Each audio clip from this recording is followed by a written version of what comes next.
Pickaxe. 5, 4. Okay. Michelle. Hi, everybody. Welcome to episode 951 of the Video Game Outsiders podcast. Apparently, John is still sick. I'm one of your hosts, Michelle Madison. And I, of course, am your John Jacobson. I am Ryan Silvestri. What is going on? How are you two? A lot, because we have a massive show. I know Saros, Diablo expansion, Vampire Crawlers. Oh, I forgot about that. Yeah, there's Kiln, been. I guys, played a game lot. of the week. Oh Kiln. no! Oh God! What's I that? think you guys the both next played big Kiln. multiplayer pottery game. I don't think so. I don't Yeah, think so. I'm not. We'll talk more about not it. really a Tim Schafer fan. We kind of talked about that in one of our bonus shows, John. But I think Kiln was on Game Pass. So was Crawlers. Actually, I didn't expect to see Vampire Crawlers there, and it was on Game Pass too. So I tried it there. So yeah, we got a lot to talk about tonight. Matt Bradford's coming on next week. I know, Ryan, you're going to Japan. Thank God. So we got Bradford back next week. I know you guys have been missing him. He's going to talk about Saros as well. But tonight, Ryan, you did early access or whatever. So I'm excited to hear about that game. I know you also revisited Returnal. So yeah, it's going to be a big show. Right now, though, we are live on twitch.tv/John and Michelle. We do it every Tuesday from 9 to 11 p.m. Eastern. If you miss it, you can listen anywhere podcasts are. But if you want the bonus shows, you can support us to keep the show ad-free because, John, we're doing a bonus Weeb Outsiders this week. I watched an anime I like. I've been ready to play these games. NTE comes out at like 11 o'clock Eastern. So there's a lot of stuff we're going to be talking about tomorrow. If you want the bonus stuff and the 20-year back catalog, how do they get that, John? That's right. Go to our website, videogameoutsiders.com. When you get there, there's a red dripping premium button. Go ahead, click it, lick it, slam it, go to the next page, and become a member of Club VGO, Michelle. That's right. How's my voice doing? Then you can listen here? at Spotify or Apple or whatever. Help You me get the out bonus here. shows. You get Listen, all the 20 I'm close to shows. recovered. I'm getting there. John, okay? you're yelling. You're never going to recover. Monday Don't stop yelling. I woke up Monday. I'm like, it's happening. My vocal cords Yeah. are healing. Yeah, you got to will it to happen. Mind over matter, John. Just maybe stop yelling. I want you to be at peace tonight. Hopefully there's no arguments over Kiln or whatever is going to happen.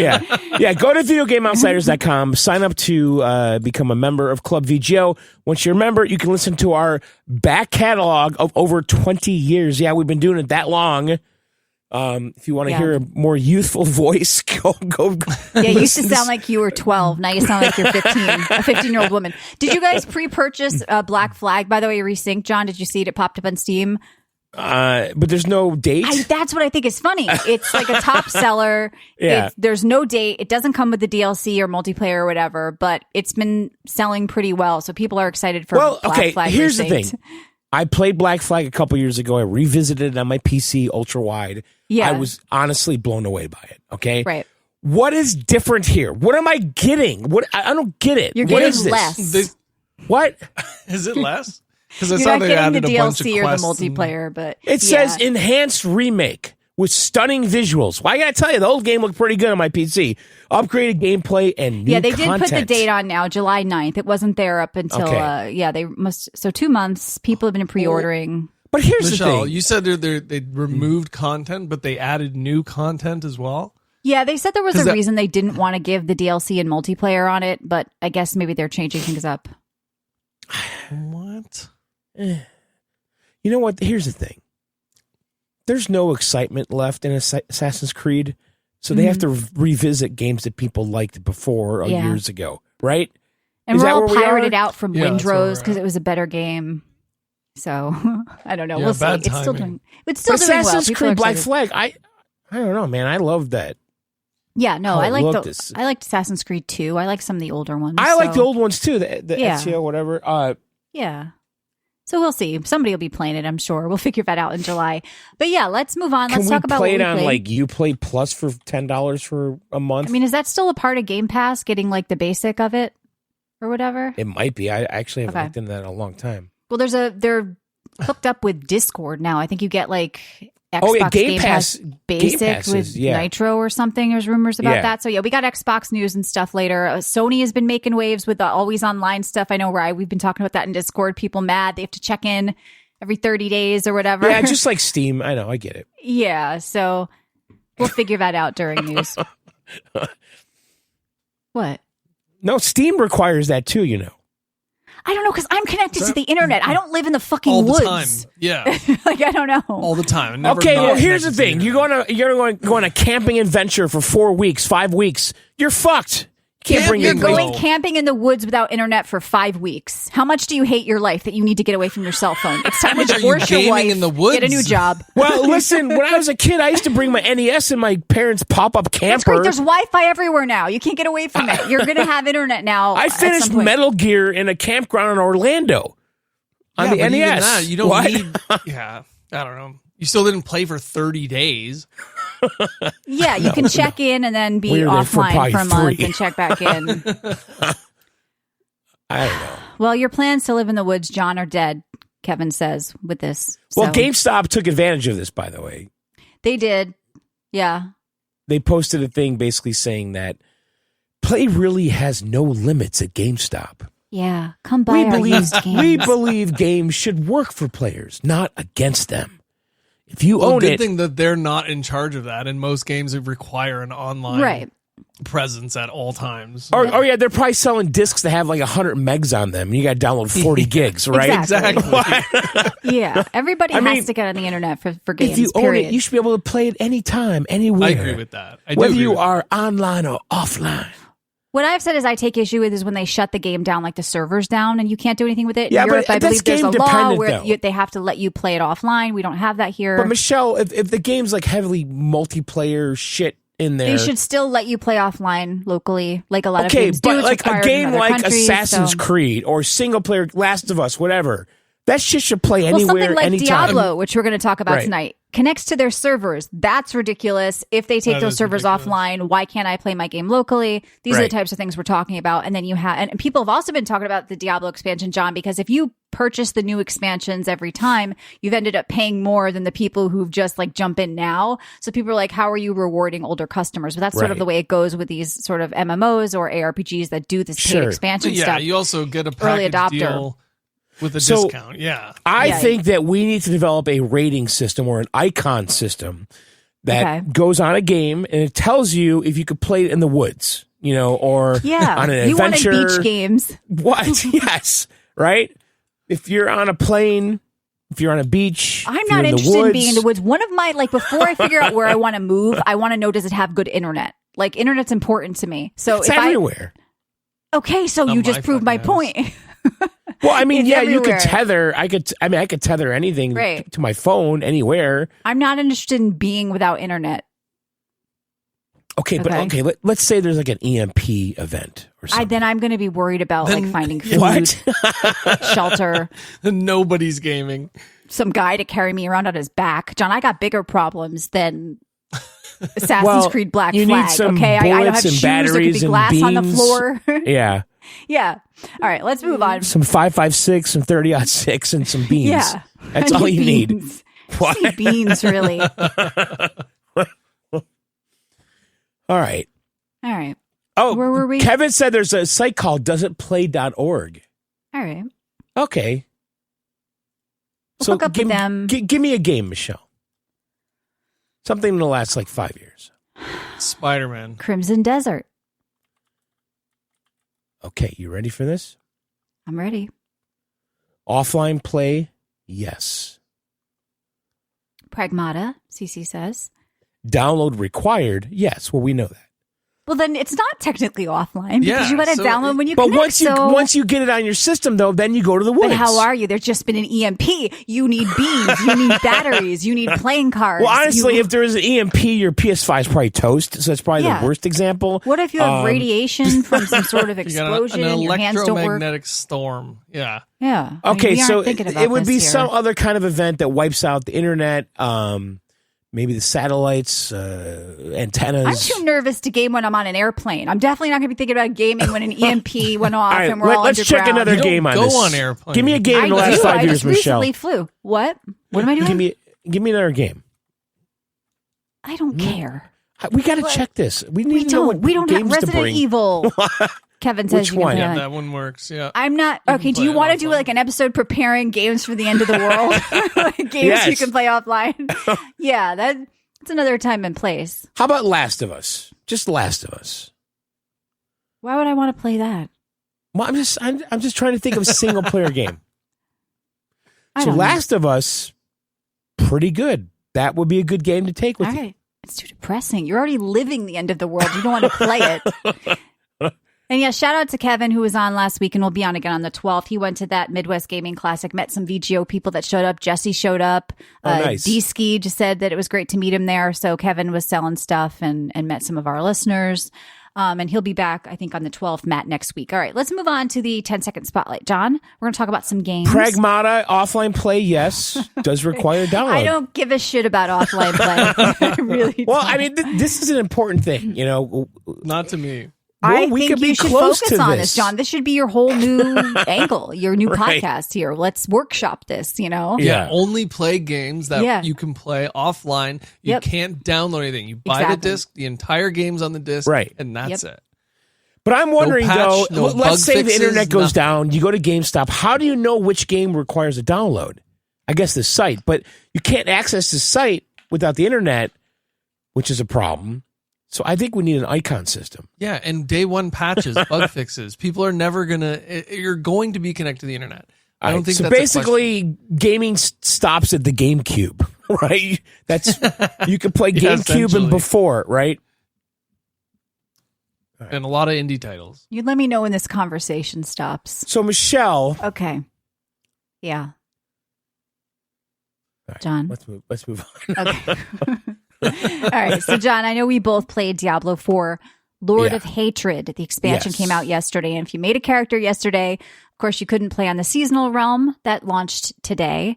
And so far, let's talk about what we've been thinking, John. So you get 2 new classes, the Paladin and Warlock. You get a new campaign. You get a new region, which, by the way, is very pretty. And Scovos. it looks very Greco-Roman, very It's Titan Quest 2. Amalfi Not very Coast-ish. Yeah, very Amalfi Coast, very Italian. It's beautiful. And a lot of the design of the armor is that way too. It's very kind of Spartan armor and shit like that. So it's a little bit of a different look compared to like the darker last 2 expansions. Look, I didn't play the campaign of Vessel of Hatred. You guys know that I thought Diablo 4 was okay. It was good, but I'm more of a Path of Exile 2 person. But this one, I think so far, John, I think it's better than the last expansion. I think I've been enjoying the regions. I've been enjoying the Warlock. The Paladin was pretty cool when I tried it. You have the mercenary system is back, which is cool. So you can have a little character out with you and also like a special ability from another one. So there's a lot going on in How the about game. the talisman shit? Yeah, that's new, I believe. There's also that like It a is. lot of new stuff in the endgame system. They've reworked. Talents have been reworked. Of course, I didn't get to endgame yet. I'm like, And the level talents, 20 I guess, right now. are a big deal because the new reworked system applies to the older characters too. So if you want to go back, it's like a new experience with them. New talents, new skills Yeah. to try or whatever. The Heretic Cube or something is back. Like, I don't know. Like, the end game of Diablo 4 was definitely a weak point, and they've claimed that they've gone through and redone that and made that better. But right now, I've only gotten to experience the leveling, and I kind of wish that they let us free a little bit more. It is nice that you get a new campaign, but look, you're paying for it. This was what, 40, 50, 60 bucks, depending on the version you got. You're paying for a new campaign. So when you're leveling, it's going to feel Which different. I'm okay with. That's kind of what I wanted because the when Diablo 4 came out, I played the campaign and I stopped. Really, Sure, right? sure. Like that's what I kind of enjoyed about it, and then I did a little bit of the open world shit, and I just kind of it petered out. I did you know? everything. I had done Right. everything. I know you did. And I did the 100 Nightmare Dungeon, and I did the Uber Lilith, and I did it all, and then I was fine never touching it again. I mean, this is cool to play around with different classes. Like I said, during the campaign here, my feedback is I want to be let free a little bit more to just kill shit. There is a lot of story, a lot of talking, a lot of like opening of a portal, going through a cutscene, going through like a load screen. Yeah, there's a lot of like little jittering. sharded off little areas. Did you notice Yeah, that? it's Like too sharded, even in okay? the town, like you're going through a Yes. gate that looks like a Yeah. dungeon gate, but it's just a Yeah. fucking courtyard. You're I like, just want to fuck around with my spells, and every why second I'm does it talking seem about this, so I'm talking fragmented about that. though? It's funny you said that. Like, because it's a server-based thing, and it's very jittery, if you can see, because you can't play offline. Like, you're connecting to their servers, and they still haven't gotten this right. It's not a smooth experience. Your horse keeps like stutter stepping. It's just like it's I a noticed little some off. of this. I agree. Yeah, yeah, it's a little But, off. the saving grace though, I fucking love the Warlock. You know, and listen, you know, I'm not. My talent tree is a fucking disaster right now, and The I'm just. Warlock is a disaster because there's so much stuff to smorgasbord on it. Like, because you want to take Well, every I- fucking demon. Did you get I the know. different? Did you unlock the Warlock quest where you can choose one of the 4 demons to summon? yet? No, I've been doing AoE like fire shit, and it's hard. There's like 8 things I feel want on my OP bar right now though. Like I did the first couple dungeons, well, and I hopefully feel you put it on hard. Did you? I didn't change anything, whatever it was. I put it on hard because I think the next level up they say you should have legendaries, but it's still so easy on hard. But you have to go to like the fountain to do that, No, you right? can when you launch the game, you can choose. I didn't actually notice that. Yeah, I put it on hard and it's still way too easy. The Warlock feels very strong. A lot of the times when they add new classes, they do feel a bit strong. Right. I mean, I'm a decent player, but it's just kind of like mindless. And I have it on hard. I want to feel a challenge. That's kind of like why I like the game. Okay. I just kind of check out when I play it. Yeah. So It's a lot of- Sniper is asking, is it free on Game Pass? So the base edition and Vessel, I believe, is included now, maybe on Yeah. Game Pass, but not the new expansion, Lord of Hatred. So that's how they're going to get you with Game Pass with something like Diablo, right, John? Because I think you were curious too. Yeah. So I did buy Diablo 4 though before it was in Game Pass, didn't I? Whatever. So, but here's the question I have: when you launch it from Game Pass on the PC from the Xbox app, it launches Battle.net. So this is in my Battle.net account, and the reason I'm bringing this up is because when Diablo 4 came out, I was playing it on my Steam Deck. I put Battle.net on there, and I was playing on the outside, right? Right. Am I able to do that right now? Because I can't put Game Pass on my Steam Deck and the Linux side, but I can't put Battle.net on there because I already have it on there. So are these Xbox purchases that show up in Battle.net in Battle.net, or is it part of Game Pass still, or Xbox? You follow what I'm saying? Yeah, it probably it's downloads complicated. from Xbox. I would think. But when you And launch just the launch game, it through when you Blizzard. launch the game from the Xbox app, it launches Battle.net. It So launches. then it should just run in Battle.net. Like That's- if you launch Diablo 4 and you have the expansion on your account, you should have downloaded the expansion. Well, it that's what I'm shouldn't asking. Here's something I do know. I have friends with it on Yeah. Battle.net, and they had to buy it on Xbox for their actual Xbox. Oh. Now, they've changed a lot of things, and that's not Game Pass because Game Pass, you just get That's- it. You still have to buy it. It's not cross-purchase just because you I have bought it it on on BNet. You don't have it on Xbox, Xbox. but I think it then shows up on Battle.net. Right, because you have Game Pass. That's why. Your Game Pass is probably linked in through there. I guess So it's I'm a asking. separate Okay, purchase. so if Yeah. I uninstalled the Xbox app and only had Battle.net on my Steam Deck or my PC, do I still have everything? Yeah, so Sniper says you probably have Xbox linked to Battle.net. I do. And yeah, it'll be cross progression and all that and stuff too. But figure that out. Does he own the game? He's saying. Does he have? He has probably Game doesn't have it Pass. still. So But I bought the game. I think I bought it twice. I bought it on Xbox and PC when it came out. yeah. Yeah, so then you should be fine. I don't know Yeah. why, but Crimson Desert isn't grabbing him. I love Witcher and BG3 and Skyrim, but not this one. I don't know why. I'd say give it a little more time. Find your fun in it because there's so many different things to do in Crimson. And I don't know if we're going to do our Crimson check-in, but I don't think you played, John. Did you? I didn't play this week. Okay, I didn't so play either. if we don't do our check-in, I just did want to mention that there was a huge patch, another 40 gig patch for Yeah. Crimson Desert, massive update, difficulty settings. I went in and fooled around with the new throwing of the weapon. You can, if you do dual wield, you can toss like a sword, sort of like Kratos in God of War, and it feels Oh, pretty that's good. So they took over like the shield bash skill in the tree, so you can just talent that in. If you have dual wield on, you'll be able to throw a weapon. So these guys are constantly updating Crimson Desert, and I did play a little bit more. I think It's amazing. Yeah, Like I it's just- turned on my Xbox and a 45 gig download happened over the weekend. Yep. I'm like, Jesus Christ! Like, Yeah, they're working. Yeah, there's and always the something. difficulty thing. So what's the default? Just medium? Yeah, I mean, just I think standard. the default is just default. It's hard. Yeah. It's what they Okay. intended. You Yeah. can make it easier. Some people were complaining about certain bosses or whatever, but a lot of the time with something like that, you look and they haven't taken the time to level up their character enough or do other non-main story things, you know? So there's a balance, but I guess now you can go in and kind of just steamroll if you want or Right. whatever. Yeah, all and right, a lot of these people aren't even doing multiple attempts. They don't get it on the first try, and they say it's Right. the hardest boss in the world. right. Or And even the I- stupid puzzles and all that. Like, Yeah, I mean, Um, some of the puzzles I've had to look up a couple of the puzzles I did, and you know, sure, could I have spent more time doing it? But I'm not mad at the game for that. I mean, I like that it took me like I missed a pipe on one of the ones I didn't connect or something on like a sky bridge, and I had to go look up what I missed, and I'm like, oh, there it is right in front of me. I ran right by this, pipe that wasn't connected. So That's my fault. But all right, so if you guys didn't play, we'll move on from that, and let's all talk about Vampire Crawlers. So I think we all played. This is from the guy who did Vampire Survivors, and he has about 15 games in the works, and this was one of them. It is a card 15? battler. Yeah, with like crossovers and IPs. I don't know if they're all. I like that he's doing games. that. By the way, I like people that see an opportunity and jump on it. And yes, I like him to expand this world. But go on.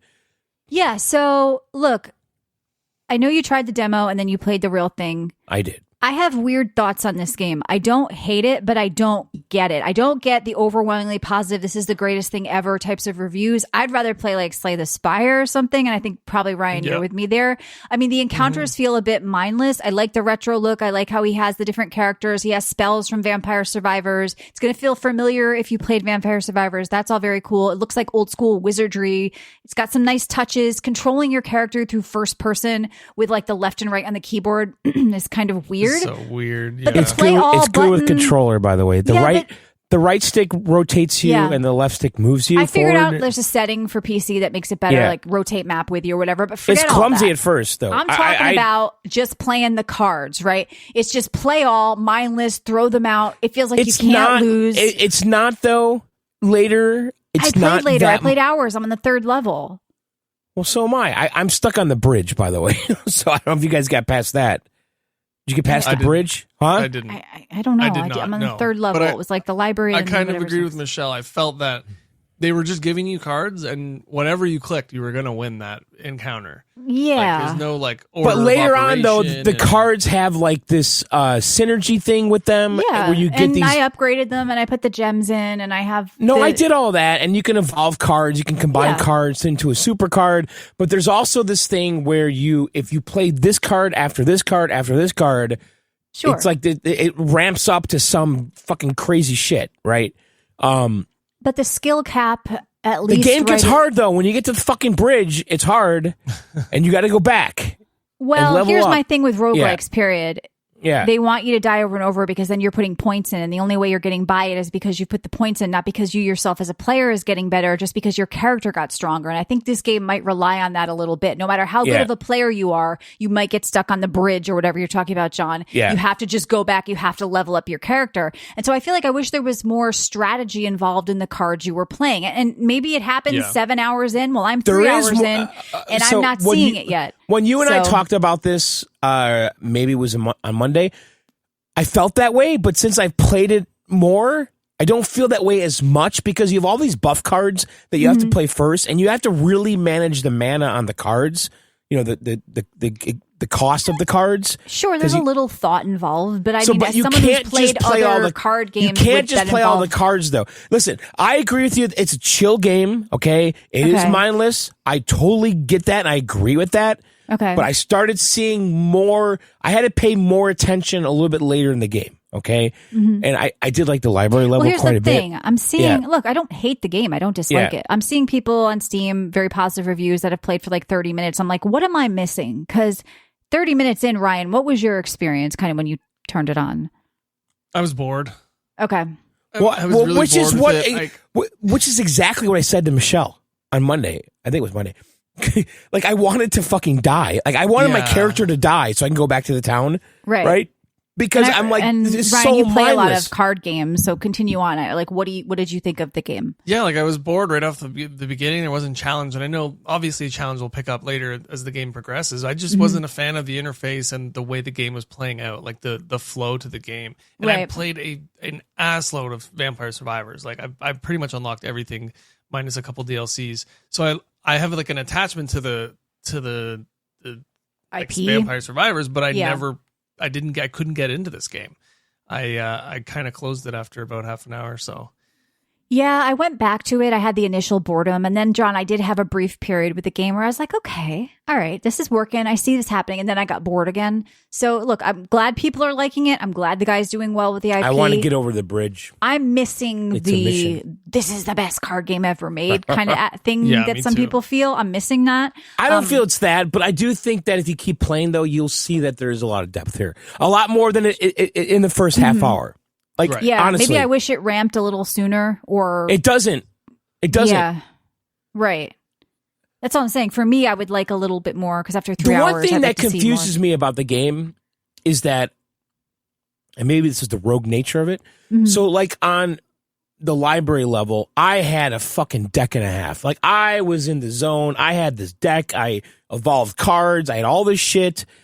And then the next level on the bridge, all those cards were gone. I thought I was going to keep those. So I have to evolve and do that every time and every level. Oh, that's brutal. Nature of the roguelike. I know. You're I know. resetting. You're just but I was getting thinking meta that, progression. this is my new deck now. It's growing and getting more stronger and better. And I'm getting more cards on the library level. I was excited about that. And then the next level, I had fucking garbage. I had like the shittiest cards. Like I was like back to step one. Okay, so it's similar to Vampire Survivors in that state. When you get to a new zone, you start from scratch. So that is the roguelike aspect of it. But you carry meta progression in the background before you get there. So And there's a blacksmith that you unlock. I got that. I forgot. I don't even know what happens in there. Yeah, I like the presentation of like the inn where you unlock characters, a blacksmith, whatever. Like, Yeah, and I've it's been got using the retro girl. look. Yes. So, yes. Is it being carried at all, though, by the Vampire Survivors IP, by some of the retro artwork? I'm saying I as think far it's as a the good chill card game. tactics. It's a chill game. Battles. For me, I'm not seeing it. That doesn't mean you guys won't. Like I said, there's a demo. People really do like this, has really good reviews. People love it. So I do recommend checking out the demo. I don't dislike it.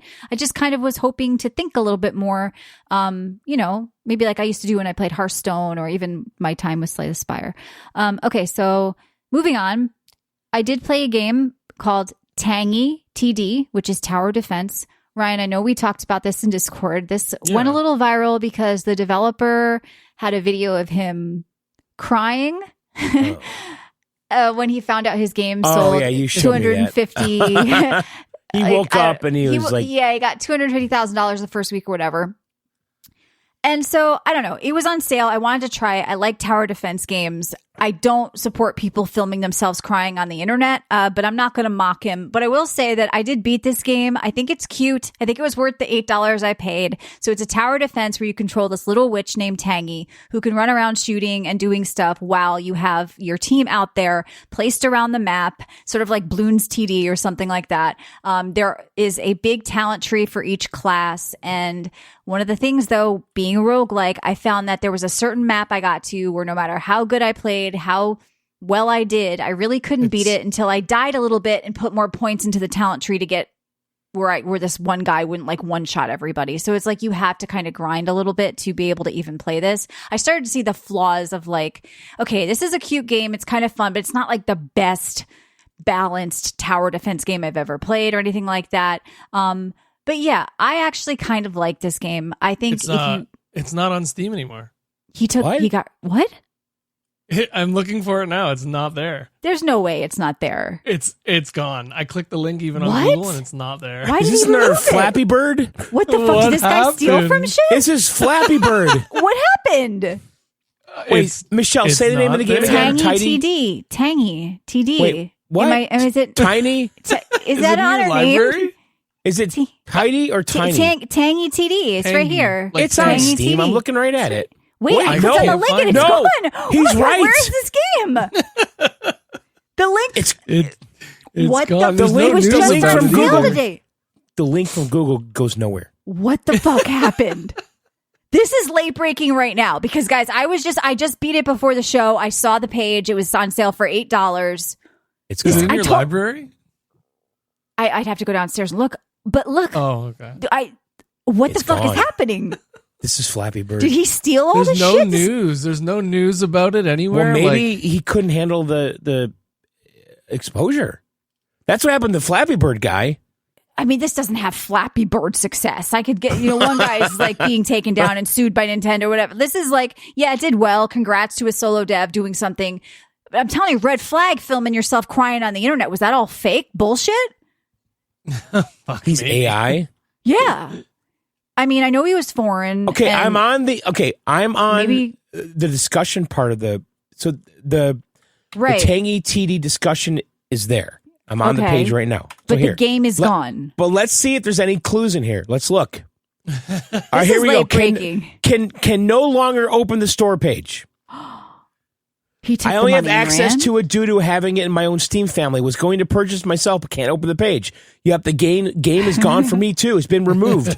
It's removed for me Maybe too. he couldn't- It's he gone couldn't for me handle the too. pressure. Fuck.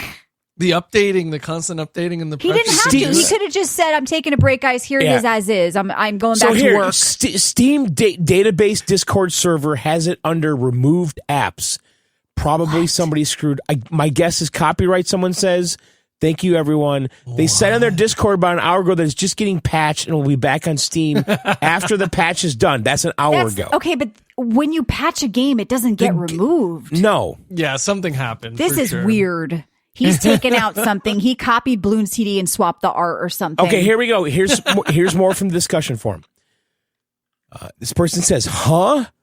I had this game in my cart, waiting for my next paycheck to buy it, and now it says I can't buy it in my country. What happened? No clue. I can't see it anymore."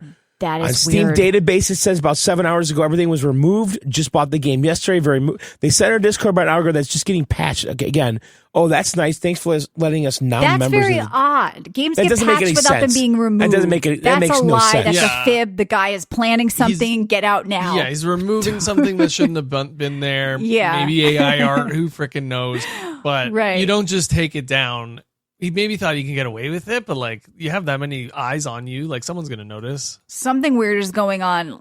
I don't know. Maybe it's not nefarious, but I'm getting double red flags here. The first one was a guy filming himself crying on the internet to get sales or got sales. This is the second one. You got one more strike, dude, and I'm sorry I promoted your game after that.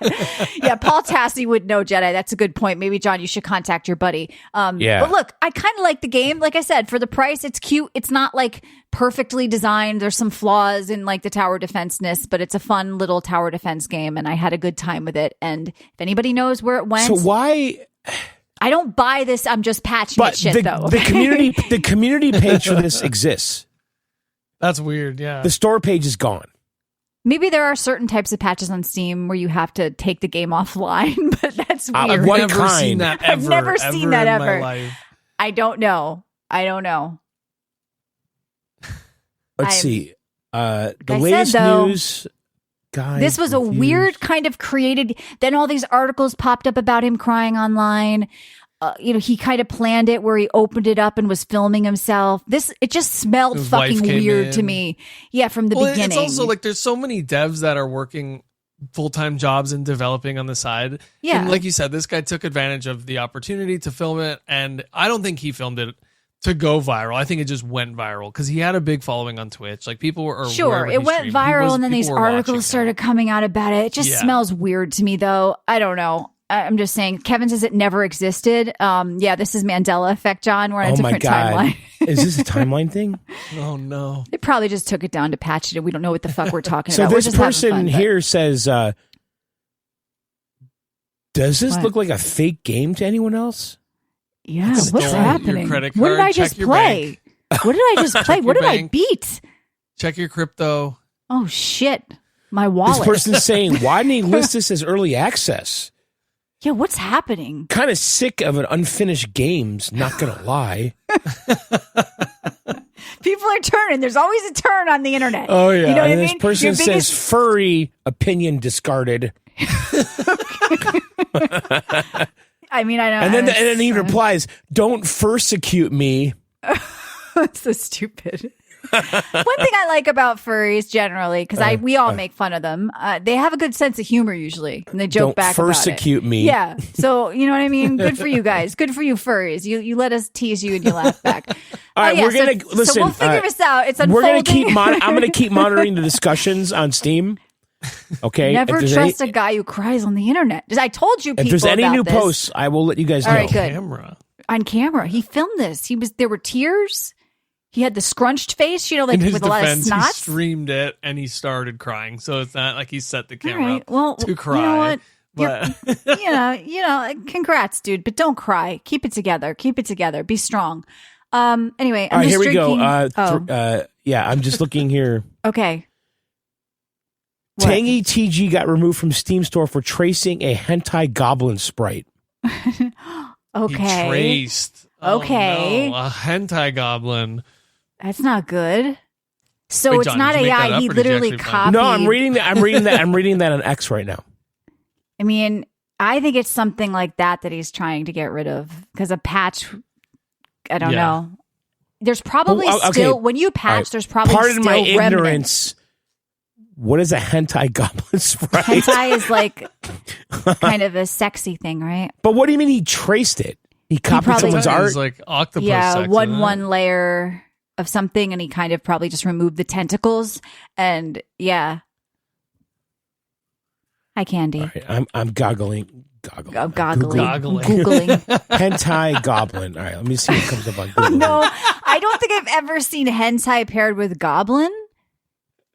Hentai is Japanese pornographic anime. I just searched for hentai goblin, and it's all big giant boobs. Yeah, everywhere. They love nipples and like meaty vaginas. I think there's always lactating nipples and stuff. With hentai, always the boobs, it's always a lactating it's dripping nipple. green boobs. Yes, that's they what I'm love saying. a dripping boob. There's some mother wounds going on over there. Right. So he traced that for one of the little kids because these are all little kids. Oh, They're all kids. They're all kids. What do you mean they're all kids? Well, kind of all the characters are like little kids, and Tangy's a little kid. They're like little. I don't know. Is he like Norwegian or Swedish or something? They're all like, oh yeah, we have blonde hair. They look like that. And so I guess a hentai goblin is one of the kids, and he took it down. People are saying that this, or at least one person saying, I'll tell you, I that know this all the characters. is the problem right here. That circled character. That's used in the game. Yeah, those are his goblins. Oh, he fucking stole that art. Yeah, those are hentai. They must have dicks or something. I don't know. Okay, so if he took that maybe art, the hentai is like over exaggerated. Maybe it's just the goblin he stole from somewhere. I don't know. That's the character in the game. Yeah. So look at the second image. There's two. I don't know. Yeah, I can see. So that's his game on the right, and that's the game he stole from on the left. That's what it is. Yeah, okay, all right. That's the goblin. Yeah. Okay, I was gonna say the image on the left. Okay, the image on the left is what he took from. Yes. So if he took that image, he might have taken others from other lesser known games. I see. And that's probably why, because when you update a game, there's probably remnants of the original files. He had to remove all of that completely and probably do something serious. And that's why they're patching. So yes, I'm sure it'll be up. They're different, but probably if you layer them one to one, they're probably like they same look the frame. same. These two left and right things here. Yes. When I saw that one on the left, that's what they look like in game. So that would make sense to me then, why they take the game down and put it back up. But anyway, hopefully he didn't do that with a lot of characters and they get it back up. I think it's a cute game, but fucking stealing someone's artwork isn't cool. So red flag number 2. All right, I am just drinking water. What did you play, John? All right, I played a bunch of shit this week. Good. Bunch of shit. All right, the game. So I played Tides of Tomorrow. Michelle. Yeah. Plastic punk. Is that what they're calling it? That's what they call it. Okay. I'm really conflicted about this game, I have to admit. Mm-hmm. I played this on the PS5. Okay. And so we got a key, by the way, for this, didn't we? Yeah, the developer sent us a key, and they wanted us to say it's a new twist on a narrative game. Oh, they want us to say that? Yeah, I mean, it's doing some weird things narrative-wise, right? Like, it's multiplayer. You get in there, you see what people did, like a strand element to it. Tell me about this game. All right, so yeah, it is very much a story-driven narrative game, okay? But here's the giant hook of this game, okay? When you start out, you are basically floating in the ocean dead, okay? Oh. Yeah, and basically you come back to life, okay? So all these people that are floating in the ocean are these tide walkers, okay? And somehow you're like summoned to the surface, okay? You're just like following the light, okay? And before it starts, though, you need to pick someone, another player that's played the game before you, okay? And they become your kind of companion. They're basically a ghost, okay? You know, like in Mario Kart, Ryan, you have these ghosts, you know, like yeah, I get what you're saying. So you pick a player that you want to follow, and as you play the game, you can see everything they've done and every decision they've made along the way, and you could use that to influence how you're going to play the game. You could choose to play it exactly the way they did or not. And then if you deviate from how they played, then the person that plays after you will see a different path in the game. You get it? So how did the first person play this game then? Like the first person ever online, who did they pick? Well, I'm sure the developers You played the developer. I think the developers stacked that deck somehow, right? Right. So, like, I picked a guy that 100% of the game, right? And like you can see their completion rate. And yes, everything. you can. Yeah. Oh, that's cool. Okay. And and then the person you pick becomes part of the narrative in the game, depending on how they performed. Right? So if they were really good at all the challenges and things you need to do in it, they become legendary in a way that's positive to you. But if they were an asshole in the game and you're following them, then people are skeptical of you because the person you're following did bad stuff. You get it? Yeah. That sounds really cool, actually. Yeah, it's really interesting. So you might follow someone you don't like, and you might want to back out and restart the game with someone better. I don't know. But here's the deal with the game. So it's like this water world, okay, where plastic has destroyed the planet, okay? And there's all these floating cities that basically are like nightclubs and parties and shit. And there's water. I hate the way this game looks. I know. I don't like the characters either, Michelle. I'm with you. I sent you images over the weekend. I'm like, these people who made this. But characters aside, I'm gonna say I kind of like the world. I do. It has this kind of like almost cyberpunky, dystopian plastic punk, John. Yes, plastic punk. So it has this kind of like dystopian water world thing going on. I actually kind of dig it, to be honest, but the characters are awful. They're so ugly, all of them, every single one of them. And there's really nothing redeeming about the people in this game. These are Concord level characters. Yes, they are. Yeah, they really truly are. And here's the thing about the game. This is very much a story game, okay? There's really never any threats of you dying. I never felt any danger, even though there's stealth and all this stuff. You're sneaking around. I never felt any danger in this fucking game. Now, there is some supposed danger in the game because of all the plastic in the world, the microplastics. Everyone's poisoned, okay? And there's something called ozone, which is some drug that you have to take every now and then. And if you don't take it, you will die because of the plastic poisoning. And so that's kind of like the urgency in the game is you have to constantly find this ozone, and you're making deals, you're talking to people, you're stealing it, you're sneaking around, you're Ozone? Ozone, O-Z-E-N, they call it. Like Ozempic. It's a play. Yeah. It's a play for ozone, 100%. Oh, I'm sure it is. Could But be, yeah. But whatever. So you need this drug. It comes in a canister. You inhale it or whatever. And so that's like the big danger in the game is you're going to run out of this stuff. And so you have to keep completing missions and quests or steal it or deal for it. And that's like your main goal in the game as you're progressing the story is to make sure you always have ozone. And there's this meter that's counting down your health. If you go out on a boat and you go on the high seas, it goes down even faster because you're more exposed to the plastics. So again, that's the big enemy of the game. What I found here was a kind of puzzly game that I kind of mildly got into. I'm not going to lie. You hated it and it wasn't a good game. Did you have a Switch? Remember on Monday though, I said I might want to play more. You wanted to play of that. more, but you never said you liked it. I think you get this attachment to games, whether or not you like them, and you just want to play them. Is that possible? Well, sunken cost fallacy. Yeah, it's there. It's convenient. It's spread. I mean, you told me you hated it. How do you turn from hating a game, saying it's bad, to liking it? If this had a different coat of paint, like a more. But on Monday, grittier- Michelle, I told you I wanted to play more of it because I was. That Thinking doesn't about mean it. you like it. It's bombing. It's got no reviews. Nobody's talking No, about it. I think on Steam it has decent reviews. No, it has 200 reviews. That's them and their mom. Okay, I'm saying nobody's very playing this positive game. Reviews. so I don't like the character design at all. I'm surprised. There's all these like militant guys with automatic weapons everywhere. Oh, but there's never any fucking danger. Like it's like they're just like bouncers at a club.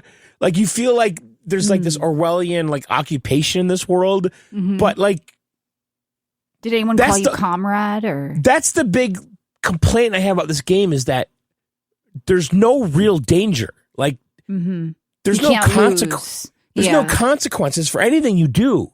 Right? This is a visual novel, essentially. It's just trying to push this narrative about plastic. Pollution is bad, and we need to conserve the planet, and we need to save the whales. And well, it makes sense because the same people that are talking about plastic on the internet look like this, so that makes sense. But if this had a different coat of paint, I don't know what you mean by that. And not plastic. Let's get something that doesn't exist in the real world. We got to get the microplastics out of the water. You understand? Yeah, if you're gonna make a point like this, when I was an environmental attorney in now I'm thinking about the fact that we all have the size of a credit card in our body. Plastic. We got to hear Andrew Huberman in our head every second. We had a real problem with plastics in the Hudson River. RFK over here. And so I really worked with the Hudson River environmental crew. The food pyramid is upside down. The food pyramid is upside down, Okay, great. In the 1960s. John, I have a question, if this had like a grittier art style, characters were developed better, they looked better, more appealing. Kevin Costner was starring in it. Yeah, would the game be okay? Like, would you enjoy it? But here's the thing: do you like the hook of the game, which is following another player? No. And I thought the idea was cool that you're following someone that's already completed it or already has progression. So the game. you will come to a choice. Be it dialogue or you're in a nightclub and you don't know where to go. If you press the left trigger, you will then initiate these memories of the other player, and you will see what they did in this place, in this instance. Am I got to watch some other person play? Unless I know you, I don't want to watch you play a game. And then also, there's like stashes around the level, and you could hide stuff in there. Put like resources and gears and shit. You're Gears a bunch is of like junkie hippies for someone that follows you. Yes, you're addicted to whippets. Yeah. So if you have like an excess amount of oxen or ozen, whatever the fuck it's called, ozen and like gears is the currency to upgrade your boat and shit. Like so you can leave that stuff in a crate, and the next player that follows you will find all that shit. I don't know. That's cool a Strand concept, stuff. I think, but yeah. Yes, very much. It's like Death Stranding. All right. What else? What other shit did you play? All right, let's talk about fucking Kiln. Oh my God. Please, can I leave? This game, man. Okay, First of all, so listen, I had a dream that I already played this game. Michelle. That's called a nightmare. I know. Yeah. For some reason in my brain, I thought I played a demo of this game, but really I saw the game Xbox event, and that was what I saw. And for some reason, I thought I played the demo of it. No, I didn't play the demo of this at all. I played this game for the first time the other day. And so this is more Tim Schafer jizz. And during the Xbox event, and I know Michelle and I talked about this on Monday, but basically Tim said that, they have these monthly or every 6 months. Anyone can bring in any idea, no matter how crazy it is. We want to hear it. Let's talk about it. Don't be embarrassed. Just share whatever idea you have. And this is one of those ideas. And the idea is this is a online multiplayer brawler, but you are pottery. And it's set up like a MOBA, right? Like you have like a starting point and an ending point. Yes. You're essentially filling up your pot with water and putting out the other team's kiln. And depending on the shape of the pot that you either create or you can hold more water. You hold more water and have more health or more vice versa. movement or that. Right. So Ryan, I made a giant fucking the biggest pot I could. Like I was like a 5-gallon pail. Like, yeah, I did the exact same thing. You did? Yeah. Now in Canada, would you call it a 5-gallon pail? No. What would you call it? Just call it a bucket. So if you went to the hardware store and got like a big bucket of paint, what would be the denomination for that? Honestly, I don't know. Oh my God. But like you're talking like a Home Depot bucket, like one of those like ones? a bucket of a driveway sealer, a big giant bucket of paint. What do you call that? Probably a 10-liter bucket. I don't know. A 10 liter. No. Michelle, is 5 gallons I don't know anything about what they do in Canada. I'm just being honest. Okay. So 5 gallons is 18.9 liters. So would you When get I think an of liter, I think of a soda bottle. I don't want to know. So anything would else you get after an that. 18.9 liter bucket? That's what it No. would be. Yeah. But you would go in there and say, I want an 18.9? I mean, 5 gallons in the U.S., that's pretty sure clean. that That's people- easy. I people get that that. buy 5 buckets- gallons. Give me People 5. are buying buckets all the time are definitely saying gallons, like up here. I'm sure they're not going and saying, can I get a 20 gallon or a 20 liter 18.9. bucket? Can I get a liter of cola? 18.9271. We round up for all of that Oh. These when you're Celsius comparing people. gallons. I don't know. Because what all they're our doing. stuff is in liters, like to the decimal. So it's like, actually, no, I can't say that because milk isn't. But anyways, that's a different topic. Okay. This game sucks. It was janky. So how many and liters would you say your pottery was holding? If you had to just say it off the cuff. At least 20. So I would say 5 gallons. Are you guys still reviewing Kiln? So this game plays Michelle, like we crap. have to remind ourselves every now and then this is an international podcast, okay? It is. I Yeah. appreciate Ryan being here rounding us out. What does a McDouble cost these days at McDonald's? Too much, like $4. For what? Canadian rupees. 4 Canadian dollars? Okay. Yeah, $4.49 Canadian. That's crazy. I asked Ryan about the game. He starts talking, and John interrupts and starts talking about McDoubles. So to the people listening to the show that have been saying that we talk over each other, this is a good example. John. What? What? I'm just saying. Once again, Ryan, what were you about to say about Kiln? No, I'm saying the game plays like it's not smooth at all. Like the playing field is like a MOBA playing field. You have your lanes kind of to the water source at the other end, and then you got to bring it all the way back to your opponent. Your kilns are side by side with a wall in the middle, and you got to get the water and bring it back to your opponent's kiln. And you start at your kiln, so you're crossing the field and coming back with water. But you can get hit. They can break you as a vase or a pot, and then you go back to spawn and spawn in after about 5 seconds. Got to go collect water or defend your kiln, and it's like in theory. It works as a game, yes, absolutely. But the combat's stupid, dude. Yeah, because the theory is a MOBA, it sounds the like. combat, yes. But Brian, am I wrong? Is the combat just like stupid, dumb melee shit? Like, what is the this? combat sucks. You can get a variation of moves depending on the size and the shape of your pot that you make. Right. It'll assign you a certain move. There's like hook shots and spears and like a tornado that you like. They're crazy little moves, but they're not responsive at all within the game. Like I thought that too. Battling one another and trying to break the other person's pot, it does not work. Everything was it's, like, sluggish and seamless. clumsy, including the platforming and all that. Yeah, for a game like this should be running at 120 flat, no stuttering. And I don't know, they seem to like think this was going to be their next like friend slop game, like Peak or like all those other ones, like RV Ready Yet or whatever.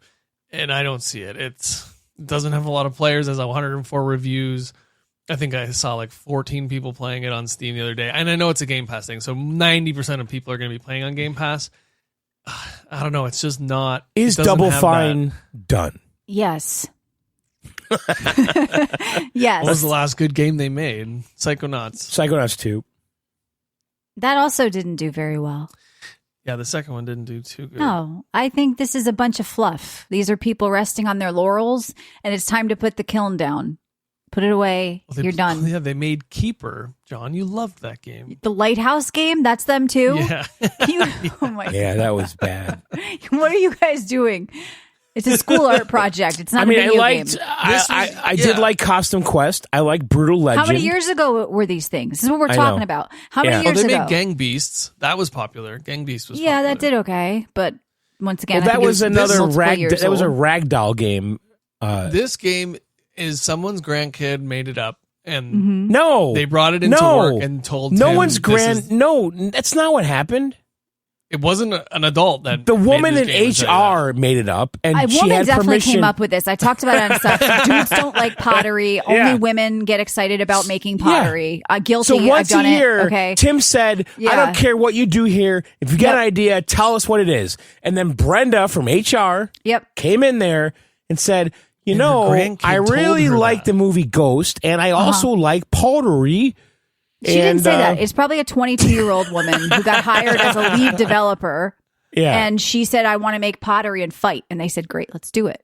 So but it's bombed.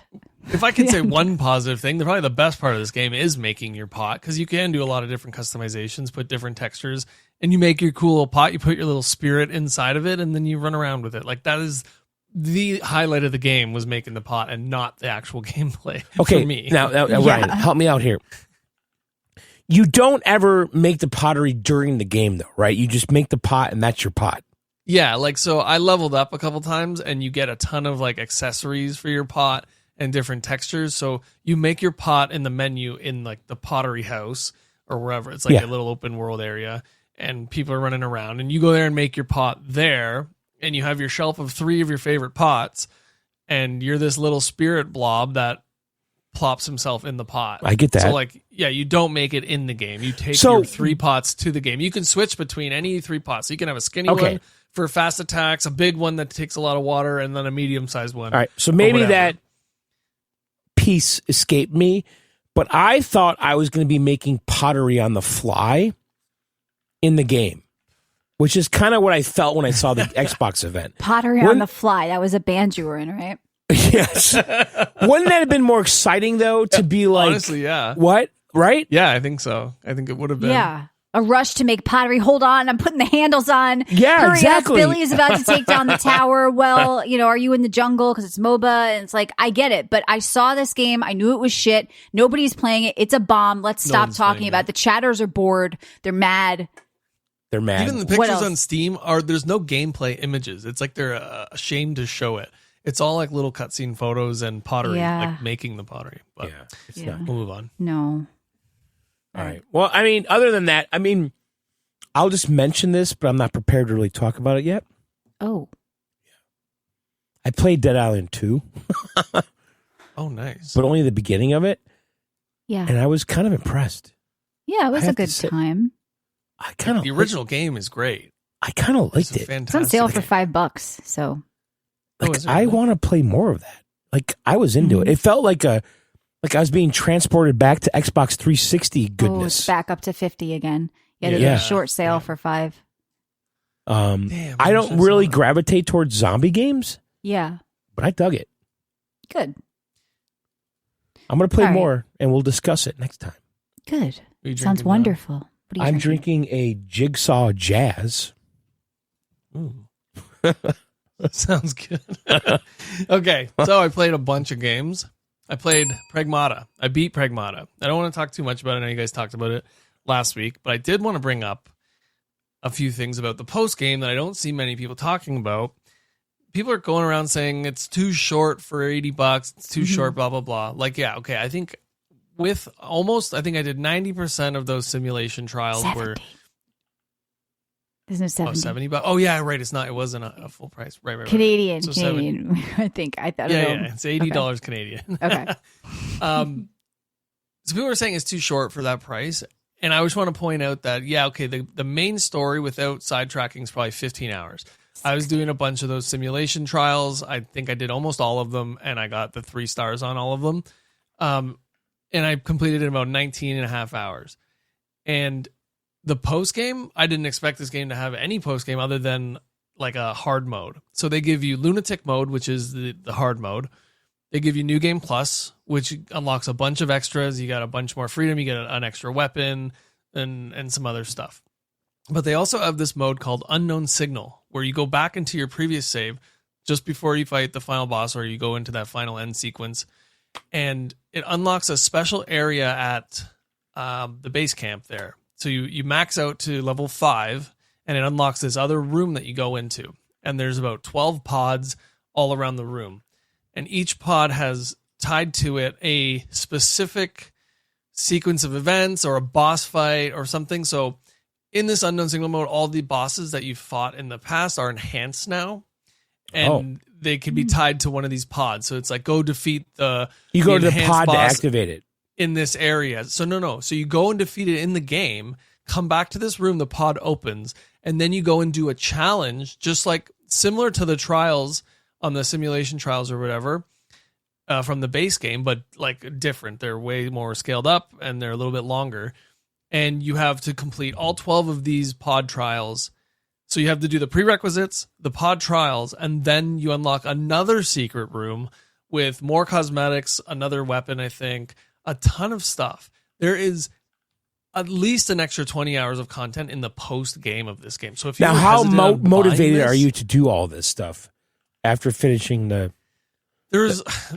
I want to play, but I have a lot of games going in the works right now. So I'll probably go back with it and complete them. I think I had 3 pods available for me to work with, and I completed one of the pod challenges, like going into the pod, but the rest I have to go back into the main game and complete it. So I'm going to try and kind of play more of it. But for people that are looking for that extra bit outside the story, that are like hesitant to buy the game because, it's a little short.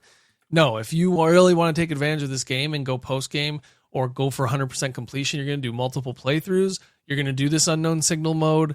There's a lot. And just to say, I loved this game. I played it start to finish, pretty much nonstop. It's a fantastic game. It's very cool. And just while I have you, it is $60, not $80 or $70. So it's $60. It's actually $50 on loaded.com. And I forgot to mention at the start, we are sponsored by loaded.com. If you want to save money on games, they had Pragmata for $50. We're giving away a copy in the Discord from them. So check them out at loaded.com, formerly CD Keys, if you want to save money on games and time cards, whatever else they got going on over there. All right, I had to get that out of the way. But yeah, I think 60 is a good price for this game. Like I'm already a couple of hours in, and I feel like it's different enough where it doesn't need to be some 60-hour game for $60. That's how I feel. It'd be too much. I totally agree. The story is not dragged on. It lives a good life, and you enjoy it for what it is. It's a great story, great little story. I love the character dynamic between them, even though I thought I originally had no eyes for this game. I was like, I'm going to hate this. And you approached me with the key. You're like, here, just play it. And I was like, oh, all right, I'll try it. And I instantly was hooked. I'm like, this is awesome. The combat I feel like the combat's much better than it was on the demo because I didn't really like it on the demo. But I think the combination of getting used to it helped. Are you using controller, Ryan? No, I'm using mouse. I have a freaking huge mouse space on my right side. So I can just drag the puzzle because when all Kevin over was the here, we place. talked about that because I thought the mouse and keyboard doing all those little lines you need to do in the grid was a little clumsy, I thought. And I was wondering if controller was better, and Kevin thought it was. I imagine controller's good. It's a little bit on this. It's slower than if used with the mouse, but you're more precise. You know exactly where you're going. But you also have to like stop. You remove yourself from the combat when you do it, though, right? Like, you have to like claw with controller to get it. Like to do both at the same time. On PC, I have it mapped to my mouse button. I can still aim and move my character while I'm doing the puzzle. So it was really kind of interactive. My brain was really working in some cases where you're dodging like blank spaces that you can't go over, or she's hacked and you have to wait in one spot. It got pretty complex closer to the end. But yeah, I ended up loving that mechanic. It was a great little side like mini game to your combat. Now, yeah, I definitely recommend it. Great game. Capcom's killing it. I also played, speaking of Loaded, I picked up Returnal on Loaded for $30 for PC because I never played it on PC. I played on PS5 originally. And I remember being extremely difficult to the point where I'm like, if I had this on keyboard and mouse, I would kick this game's ass. And what do you know? Picked up Returnal to kind of compare it to Saros today. And I beat the entire first thing after the tutorial, like start to finish boss before you unlock the next area in one run. And I was like, exactly what I thought it would be. Way better on PC because that game, 1, is beautiful. 2, it runs amazing on PC. Pick it up on Loaded for a huge discount. I think it's like 70% off. I'm a big Returnal fan. I'm a big roguelike fan. I'm a big bullet hell fan. Those are like bullet hell roguelikes. That's my jam. Started Saros this morning and I played pretty much all day. And I beat the first main boss. Now, for those who don't know what Returnal or Saros is, it's a space sci-fi kind of biomech game. You're in space as either space grandma or space uncle, and you're going through this very well-crafted alien planet, I have to say. It's massive, it's highly detailed, but it's a roguelike, essentially the same as always. You start with I want to ask about this, though, because so Saros is directly related to Returnal. Is that correct? No, I don't believe it is. I think it might be in the same like universe, but It's just the same developer. It's not a sequel. It's like pretty much a spiritual. But you're saying one space grandma, one space uncle. So is it the same gameplay well, it's loop? a new IP. Yeah. So let me. But is it the same? So is it the same game, but with a different character, or what? Yeah, essentially. So what I was trying to say is, you start off with your one gun. You go into the space into the planet, and you go through all these procedurally generated levels. They're randomly placed. Similar to, I'm going to refer to Enter the Gungeon, where the rooms are not exactly the same, but they're very similar. So you're going through start to finish, you're getting upgrades along the way, and then you fight the boss at the end. There's a lot of really intricate systems, but both of these games are very similar when it comes to combat and shooting and like the whole loop. But Saros has brought a few more things to the table that Returnal did not have. Now, they have a armor system, which is essentially a skill tree. So you're unlocking a skill tree, which is your meta progression. Gives you more armor. It gives you more progressive points, or I forget the name of it. It's like points that help you scale better with the level as you're leveling up. You get a second life. You get all these different things within the skill tree. Now, they also have new mechanics within the gameplay itself that revolve around the bullets. So there's blue bullets that get shot at you. So there's blue projectiles, yellow projectiles, and red. Blue you absorb with your shield. So you have a shield button, and you kind of pop out this round shield, and you absorb them. That charges your ult, and they don't damage you when you absorb them. The red ones you can parry, and those they don't come out until like the second or third biome. But those ones you parry, and then the yellow ones you can just dodge. You can't do anything with them. That's but cool what is the game like? Going back into portal loops, just like Returnal, Michelle, portal maps and loops. I'm on the House Marquee website. Yes, and it says a key gameplay distinction between Saros and Returnal is that permanent resources and progression, making every death valuable. After every death, you will face a changed world, but in Saros, you'll be able to choose and permanently upgrade your loadout from an evolving set of weapons. So there's some sort of meta progression in Saros that wasn't in Returnal. The skill tree that I was just mentioning. You bring back a currency. You bring back like farm materials. It sounds like it's the same game. They just try to improve on it. Yeah, Honestly. they said That's it's exactly a next-gen experience to evolve the formula they established in Returnal. Right. I love Remnant 2, and that had sort of like an evolving meta progression of gear and stuff like that with talents. And it sounds like this is being more brought up to the forefront of that, where other games that give you that. Because if you just lose everything, Returnal probably didn't age well. You couldn't save at the time it came out. I know, Ryan, they changed that. They patched that in early. So when you're playing both of these back-to-back, are you appreciating the formula of Saros more? I was thinking that today. I don't know which one I like better at this point, because I really do like Returnal. I love the punishment that Returnal gives you. If you play good, I feel like I'm getting a better experience on PC because I'm better on PC, like on keyboard and mouse. But I like them both right now. Okay. Now, Saros, so it's an ever-changing world. The things you do or progress in the game will change your environments, and it's not always going down the same hallway every time. Every time you go out into the world, it's a little bit different, or things have changed in such a way where it feels a little bit more refreshing. Now, there's one more mechanic that they added into this alongside. So the skill tree is the meta progression. You're bringing back these fragments and these currencies that you find in the world. There's, I think, 2 or 3 of them. So, Ryan, is the game loop like Returnal, though? The skill tree, where you're like doing the same day over and over again and all that shit? So no, you're not doing the same day over and over again. You have the story is you are Echelon 4. You've been sent to this planet to find out what happened to the previous 3 Echelons. They're kind of lost on the planet. So when you die, you get back to this little hub base camp where there's 3 or 4 people that you know, and you're not alone in this one like you were in Returnal. You have some people to talk to. You have a big AI robot that levels you up and all that stuff. Now, there's a mechanic in there where it's there are modifications that you can make to your thing. So you can positively modify yourself, or you can negatively modify it, but you have to balance it. So there's like a little dial in the middle, and that arrow has to stay within the yellow dial. There's like a green, red, it's like you're speaking yellow. Another language to me right now. Like, I don't like there. Does this have anything to do What's with the game? I explained the game. I said it's a traditional roguelike. Don't yell. You go We're from trying start to help to our finish. listeners understand as well. We're playing dumb devil's advocate just to get it out. We get it. I know, but I already said that you start with nothing and you end off. So the way I remember Returnal was you crash on this planet. planet and you're basically That's story, John. That's story. You relive, but that's the game. You're reliving the same day over and over. Just forget you even know what the word rogue means. You're just reliving the same day over and over again, right? And learning more each time you play it. And so, is this kind of the same deal?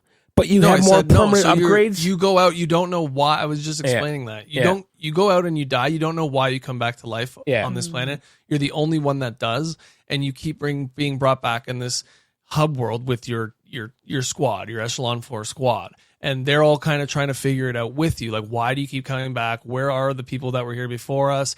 Because you kind of made an encampment on this planet, and you were like the owners of this planet essentially, and everyone disappeared. So you're there. You don't know why you keep coming back to life, but you do, and you have this entire system around you that helps you build your guy to be stronger for your next runs, and you unlock more stuff that appears in the world, just like any other roguelike. But it's the bullet hell combat. Like they've mastered the combat. Like you said, is it just Returnal but newer? Is it like Slay the Spire 2 where they just copy pasted? In a way, yes. They've added those 3 mechanics that I mentioned, like the modification system, the skill tree, and the shielding, like the blocking and the parrying. But the combat they've mastered. It is so crisp, so fast. The shooting, is it a third-person shooter, as a bum is asking? I didn't know if it was. It's a third-person shooter. Okay. Okay. And it just feels very smooth on PS5. Like, great combat. The dodging is great. Everything is very responsive. It is fantastic to play. Like, it feels really good to move about this world and shoot and lock onto these enemies. I'm a big fan of it. I was a big fan of Returnal on launch, and if you like bullet hell roguelikes, you'll probably enjoy this. I think people are saying it's a bit easier due to the meta progression. Mm-hmm. I personally didn't experience that. I think it's on about the same level as Returnal, at least in the earlier game. Maybe later, as you get like stronger, it becomes easier than Returnal. But yeah, I know people are saying, so there is a setting in the game. When I was explaining those modifications, you can buff yourself, but you have to equally debuff yourself. Like, so one would be like you acquire more Lucenite, which is the materials, and then you lose more of it if you die, like on your way back. So you kind of have a trade-off, or you do more damage, but you get more damage dealt to you. You have to have a trade-off with these modifications. But there's a setting in the game that you can turn on that allows you to not do the debuffs. So you can buff yourself to oblivion, and people are saying it's like the easy mode. Yeah, for this game. You can kind of cheat in a way to make it easier, because some people are saying it's too hard for them. I think these people probably didn't play Returnal. They don't understand it's supposed to be difficult. There's meta progression. It's a roguelike. You're supposed to die. You're supposed to go back in. They want to just win one round. Yeah. What are you laughing about? There's multiple tries. You definitely have to go in multiple times. It's not meant to be beaten on the first try. Now, for our colorblind listeners, can we say what? No, Badger, we don't know what color the bullets are when you're colorblind. They're probably all brown. I don't know. Well, there are colorblind settings. They have a plethora of settings in both Returnal and in this game, and that's another thing that I can applaud the devs for. There's a lot of settings that you can tinker with in the background when it comes to just graphically or like mechanically with the game. They do a really good job with that as well. But yeah, I love it. I know. All right, well, thanks a lot. I look forward to Matt's review next week. Well, we're getting a double. John, you know what? If you stopped interrupting me, I would get my sentence complete and people would know what I'm saying. But you go, oh, well, what about this?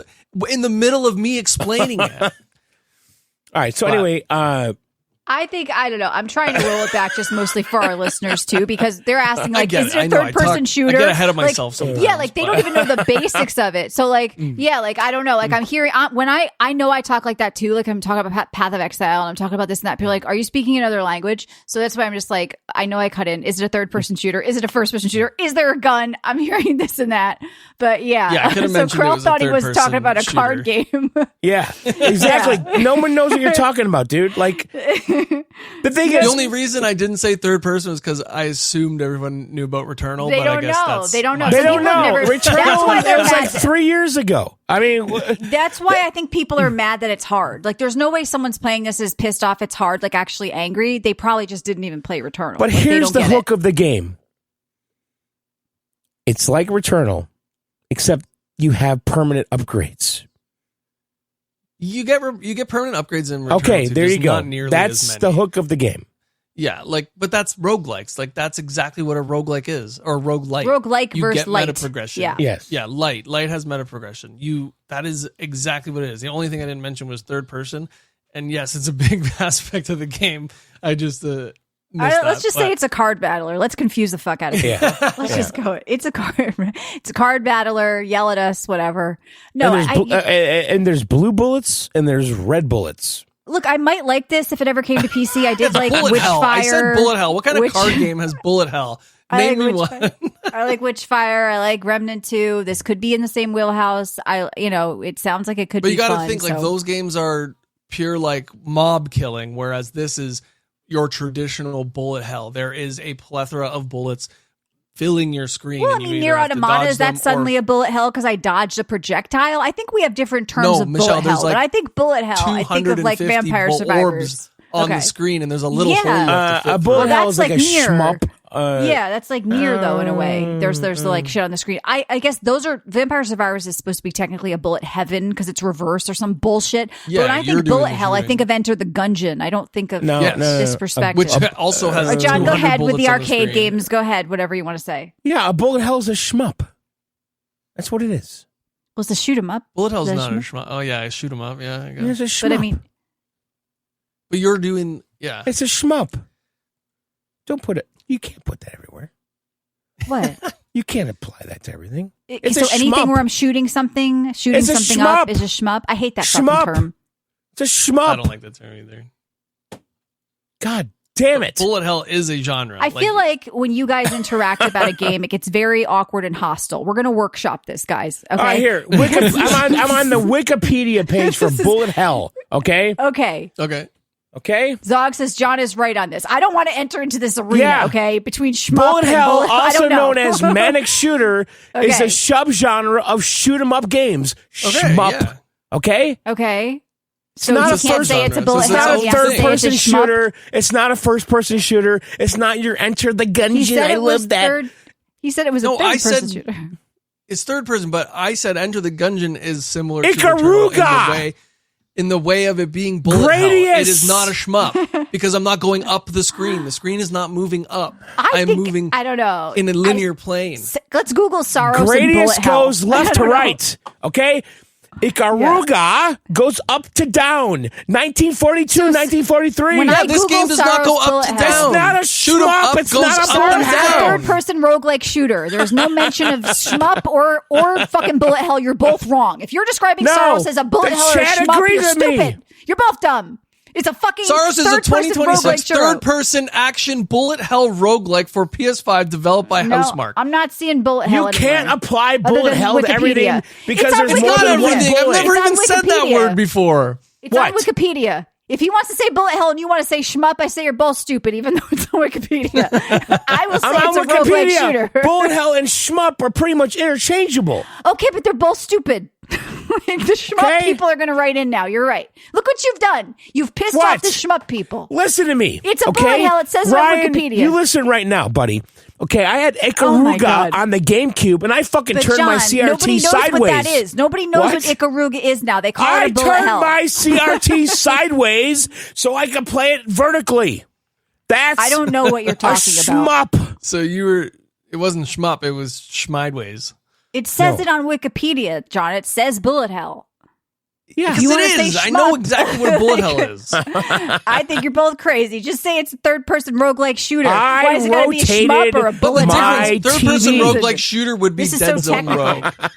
Okay. Dead Zone Rogue is first It's person, it's but got that a is horde. one. There's things coming at you. Ikaruga Is a horde, yes. is a Yeah, it's like a horde fucking mode. There's all these shmup bullet terms. hell Massive game bullets. that Masses requires of you to bullets. rotate Then I your guess Nier CRT. Automata has Okay? boss mod that are bullet You hell. can't Everything's come in bullets. here There's and bullets. start They're blue. applying They're red. these phrases But the phrase is to a already legit phrase for established this. genres. Okay. You got his retro panties in a bunch now, I guess. All right. Not that long ago, All right. GameCube, Ikaruga. Yeah. Anyways, great game. I Nobody think knows it's what that is. fantastic. It's difficult. It's challenging me, and I want to continue playing and move on. Yeah. It does get a little bit confusing with the upgrades and stuff. You only have a limited amount of things you can pick up until you unlock more slots in your inventory. But other than that, it's your traditional roguelike. with bullet hell enemies in it. Be careful. Okay? Be careful. But it looks it sounds phenomenal cool. too. I think I would like looks it. What? You can't fantastic. apply that to this. Sean, they've John, applied go it. to a room of enemies in that game and tell me that is not hell. So with Call of bullets Duty is a everywhere. bullet hell in single No, single that player? is a straight shooter. You're shooting That's one bullet hell. person Doom. I'm across the dodging map. bullets and There's bullets everywhere. No, There's look up a picture of bullets. It's a It hell. literally takes up There's the so entire many bullets. screen. I feel like I'm in You've hell. been in this industry So it for must be a fucking bullet 40 hell. years and you don't know what bullet hell is. No. What? I'm clearly demonstrating that I do.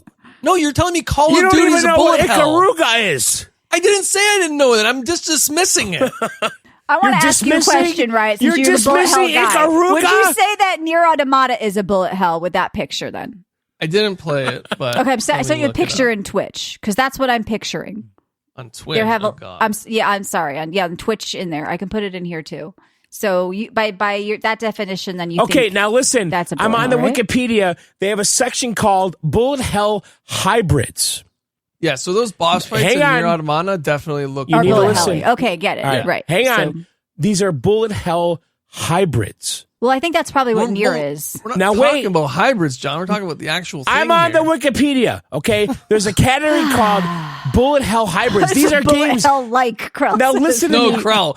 No, Krell. Saros is a bullet hell. Don't let anybody tell you not. Now, that is Ryan, every room you go into is please hell let with me bullets. explain this, okay? On the Wikipedia, Bullet Hell Hybrids are games incorporating elements despite being different genres. Well, that's what I'd say about Now, Nier. let me finish this. Muddying definitions, okay, of what exactly the genre is. And games that are listed on this, one of them is Enter the Gungeon. This is a hybrid. Yeah, this no is, way, because this- it's a fucking top-down this is- isometric roguelike. This is muddying the definitions. This is straight out of Wikipedia. Oh my God. Okay, The boss fights in Enter the Gungeon are 1,000% bullet right hell. about this. I think you're both stupid. 1,000%. These There's are no hybrid hybrids. in Saros. The These- entire shooting aspect of the Read game is bullet hell. Wikipedia. These games are muddying the definition. I'm trying to clarify the definition while these games are muddying this. Saros is not a hybrid, though. I'm telling you. Enter the It is Gungeon, not. Nier Automata are all muttering this Yeah, those category. are I would say hybrids. Nier is a hybrid. It's a melee Yes, action game it's- with bullet hell it's elements for muddying sure. is a hybrid That's why I was It's because asking. there are- muddying this. Do you understand what it's saying? That John, it's So you muddying- don't understand what You I'm muddy- You saying. don't fucking understand. Gungeon is a hybrid. You go room to room and just It's a you're shooting hybrid, normal and it's shit. muddying the and then definition. you go into a boss fight, Because people and the like boss you are fight is walking bullet around at hell. Subway in Canada saying, yeah, Gungeon's a bullet hell. It's muddying the definition. People are confused. John, it's like when you call a game like 5 different genres in the name in the listing of the genres. That's Everything's exactly a what you're trying Souls-like to too. say. Everything's It's a Souls-like. muddy. Saros It's is muddying. a bullet hell game. I'm trying not to muddy the genre. You're Okay? a purist. Is Saros You're a on your purist. list of hybrids? Is Yes. Returnal on your list of hybrids? No, it's not. What? You're telling me that this is a hybrid bullet hell when it's not. I'm telling you it is a I'm bullet telling you hell. that Wikipedia agrees with me. Enter the Okay. Gungeon. It's not on your list. It's muddying. Returnal All right. is not Candy on your says hybrid bullet hell list. is a game where the main mechanic is dodging bullets. It sounds like that's the main mechanic of Saros. So Okay. That's we'll exactly what We it is. don't want to we'll let mud- that sit there. There's Let's no mud. not muddy the There's no definition. mud. Hybrid would have different gameplay You can't elements. walk in here and start spewing things like bullet hell, okay? You're It You're sounds like muddying. it's a writing in bullet saying hell, I'm though. right. He's John, muddying. it's a there is third no person other bullet hell. combat. There's no like Enter the Gungeon where there's other types Listen, of combat in the game. the people It of is Wikipedia, strictly bullet hell. who we John, know- you said it's hybrid. It doesn't even list any of the games I'm talking about. Okay, John, if it's a hybrid, what is it hybrid breeding with? What did it breed with? They're saying that these bullet hell hybrids, okay, These. have elements despite I would being agree that different Nier genres. is a hybrid because it's Yes. melee It's- action combat but mixed with boss fights of dodging bullets. what's- What is the hybrid element of Saros that's got your butt the in a most pinch? important thing here is that it is muddying definitions. Okay? Why is Saros muddying it as a bullet Okay. hell? Why? I don't think it is. We don't want to muddy definitions. You're not answering the question, John. That's no answer. No, we this don't. is- Listen, Okay. we don't want to muddy I definitions. would agree with that. We don't Okay. want mud. Mud is no Okay. good, okay? Okay. But how is this muddying? You're going to answer. Do you No, agree? Cranky. Frankie, the difference between this and dodging bullets in other games is your FPS shooters or your traditional third-person shooter is precision aiming, 1v1 or 5v5. I think it's important on this podcast that we don't muddy definitions. That's all I'm saying. I like to muddy things. I think we should muddy. I don't want to muddy any definitions. I like a muddy okay? buddy. I like, there's nothing really wrong with mud. It's good for your skin. What's the problem? I don't want to How muddy about we definitions. stop using terms? We describe games by the gameplay and not some stupid bucket term that's Frank made up, okay? Yeah. Like everything's a fucking Souls-like because a boss is hard. No, it's not. Okay, do you know what fucking means? You're not dropping anything. Well, this game was hard, so it's a Souls-like. Let's get away from this mud. Yeah, they don't call this Souls-like, and it's very hard. And here's now, John, the thing. Some people ready, are. John? This is the definition of bullet hell. No, right? I have a this. subgenre of shoot 'em up, like you said, right? Bullet hell is its own thing. Yeah. Characterized by overwhelming, intricate, and often beautiful enemy There's a lot of projectile balls flying patterns. around at all times in this game. Just balls everywhere. Walls of bullets. Walls of balls. What Walls are of you balls. reading? The end. I get it. Walls of balls. The All right, let's definition move of on. bullet hell. I'm on the Anyways. Wikipedia. Walls of balls. You Anyways, don't be going. I played another game. It's called Trees Hate You. Oh god. Oh, And what is that? It is it's a maze-like game where you got to walk through essentially, it's top-down view. You got a little guy in a forest on a pathway, and it kind of looks like I want to say like South Park-ish or something like that. Like it looks like a cartoon. And you walk through these pathways, and there's trees all over the place, and some trees try to kill you, and you don't know which ones are going to kill you, which tree's going to. Is this a card battler? No, it's not. I told you it's top down, and you're walking on this path. I tried to really describe that. There are John. top-down card games here. Let's be clear. So I'm going to you're make walking one. you're walking on this forest path as a cartoon human, and you're moving forward with your feet. And there's trees all over the pathway, and there's like park benches and everything spread out. And these trees, you don't know which ones are going to kill you. Some will fall on you. Some will like literally walk towards you and attack you. One of them pulls out a gun and shoots in its line of sight. So you got to try. It's a I don't even know what kind of subgenre this could be, but you're dodging these trees. You don't know what trees are going to kill you. They all want to kill you, or only half of them want to kill you. And you got to get to the end, and there's checkpoints along the way. Because you're going to die a lot, because you got to figure out, okay, which tree do I have to dodge? How do I dodge that tree? How can I get around the guy with the gun and all that? It was kind of funny. I played the demo of it. There was a little bit of buzz on TikTok for it. And nothing special, just a funny little quirky game. I had a lot more fun than I did with Kiln. But Yeah. Kiln is the turd of the week, for sure. If John Turd had that of the file week, for ready, sure. he would be playing. yeah. I'm drinking a original blonde lager. That's right. Yeah, that was Kiln. That's it. I'm glad I didn't play that. So what's going on news-wise here? I guess Well, the Sony thing, Michelle. the Sony thing is the big topic. Let's unpack this because everyone lost their mind today about this. Yes. I saw a lot of it today, and then people defending it, trying to say Steam does the same thing. Okay, so if you're unaware, Sony basically quietly added this terms of service policy that says if you buy any digital games, I think starting from now, you will need to basically connect to the internet every 30 days to play these games. To refresh your license, basically. To refresh your license. It won't remove it. You just can't play again until you refresh. Right. Okay. And supposedly this is in response to the keys, the encryption keys being leaked. Right. So if you have these keys, you could pretty much pirate anything you want on the PS5. Yeah, like didn't Denuvo get hacked and all these other DRMs? And Denuvo was also part of this. You're right.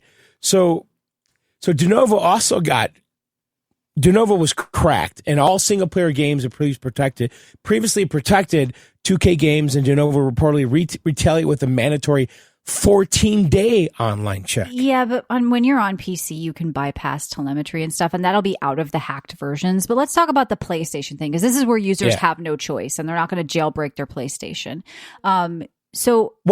It was in response to the jailbreaking, though. Yeah, right? it's not. Supposedly. It's separate from Denuvo, though. The thing, this was like a threat many years ago for Xbox, and it caused a big outrage. People saying, And "I'm swapping Sony. to PlayStation." Yeah, and Sony and said, it never "Fuck you." happened. Yeah. And now it's actually happening. Are we going to see people on PlayStation swap to Xbox? No. Sony players die on that hill. They're not going anywhere. I think it's a big uproar and nothing's going to happen. Nobody's selling their PlayStation. Nothing's going to happen. Nobody's going to Xbox. You guys bend over and take it. It's not affecting as many individuals as the internet is making it out to seem.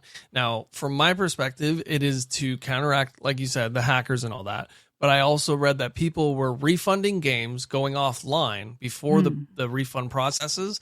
They get the refund, but they still have the game because they're offline. And this is to kind of help circumvent that. So these people were refunding, keeping the game, playing it, and then they log back in. The game goes away, but they're already done with it. It doesn't matter. So they get a new game and they do with that.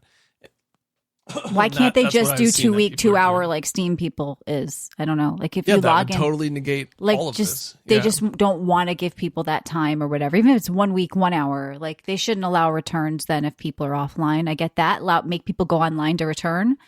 But yeah, I mean, GameStop, like you said, John, put out a big full page ad today everywhere online.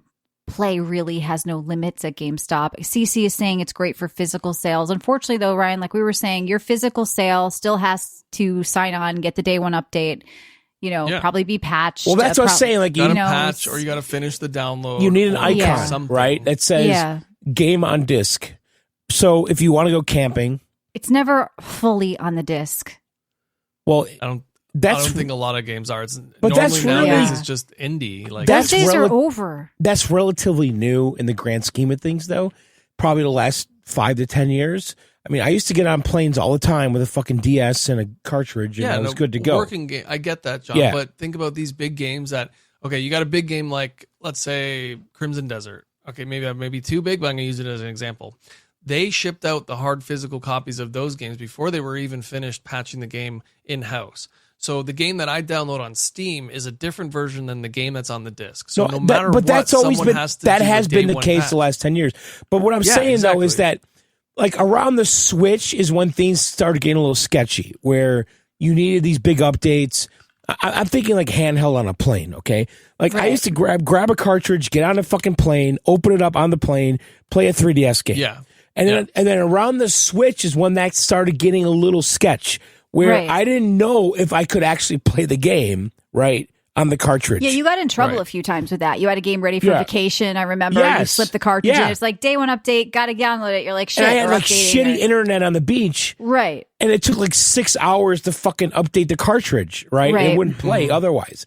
So for me, having done this quite a bit, got on a plane to Hong Kong or whatever, like it started happening around the Switch. And I'm only saying Switch because handheld traveling on a plane makes more sense than a Xbox or a PlayStation. Right. Yeah. So around there is when it started going south. So if there is some catastrophic event where we lose internet and all that, Michelle, I think 3DS and prior is going to be what you want. I just feel like, they should give you a way to play a game offline, but I think you still can. You just have to check in after the 30 days. You should check in. So let's say you go on your trip, John, and you made sure all the games you wanted to play on your trip were downloaded at your house. Yeah. You're going to be fine on the plane. Only if you're away for those 30 days, you just need I got a hotspot on my phone, or I got to go to the cafe and just ping so I can still continue to play this game. Like, I know that is obviously a small case, but it will be out of your way. Somebody's going to go out of their way to do that, and it is annoying. Sure. But what's for a home console, like my home console is not going anywhere. If anything, I bring it to another location. I understand that. And that's but if your internet goes out and you're in the middle of playing Diablo, that sucks. But guess what? That's Blizzard's fault, not PlayStation's fault. There's some people are getting a lot of these things. People are getting this all mixed up too, like the Stop Killing Games thing in combination with this. And like people were saying, I'm going to lose the game from my account. Fuck this. Like there's misinformation going around too. Like this, what's happening here, John? You're saying this is the same way Steam is? Well, that's what I read today. Someone posted that Steam has the same policy. They have limitations on Steam that says Steam may require a periodic online check-in, often every 30 days, to refresh game licenses. I do believe that's publisher to publisher, though. Publisher to publisher. Right. So you're saying this is bypassing publisher. This is Sony saying we always require Sony's saying blanket across the board, everything applies. Okay. Whereas I think with Steam, I think the publishers are determining when that applies, right? I think that's the big difference. Yeah, and Michelle, you brought up Diablo. Diablo, you can't play without this DRM thing in place, without this check-in, you Yep. still can't play offline. it anyway. Yeah, you have to connect to their servers, and it feels Michelle, really shitty. And that's isn't Diablo like an MMO light though, where you see other players and stuff in the world? Yeah, but you can give people the option to not see the other players and still play locally home. And I think it's what people want. Like I said, it is a law in Europe where you can't just have them take the servers down, and they have to give people a way to play the game locally. We don't have that law here. I think they're trying to pass it in California. I think it is important to let people play games offline, but then never checking in to just be able to return is probably what got people to, and they're blaming that. But it seems like, is that really the reason? How pervasive was this return thing? How many people were doing this? They're doing this for some other reason. They want to control they want to make you make a PSN account or some bullshit. Yeah. Like, I mean, I get why people are upset, but at the end of the day, how impacted will most people be? It probably won't impact your lives. No, it's not going to impact me, but it's almost like a doomsday thing. It's like, it's a desert island thing, right? So it's like, yeah, if something my happened, mind just doesn't go there, honestly. I know, but yeah. Let's just say some crazy thing happens and Sony goes out of business. They get out of this industry. You think you're going to have electricity if there's no? I know, but I'm going in a different direction right now. I'm just saying, let's say Sony does like a Sega and they're like, we're done. We're just not doing this anymore. And we're not supporting hardware.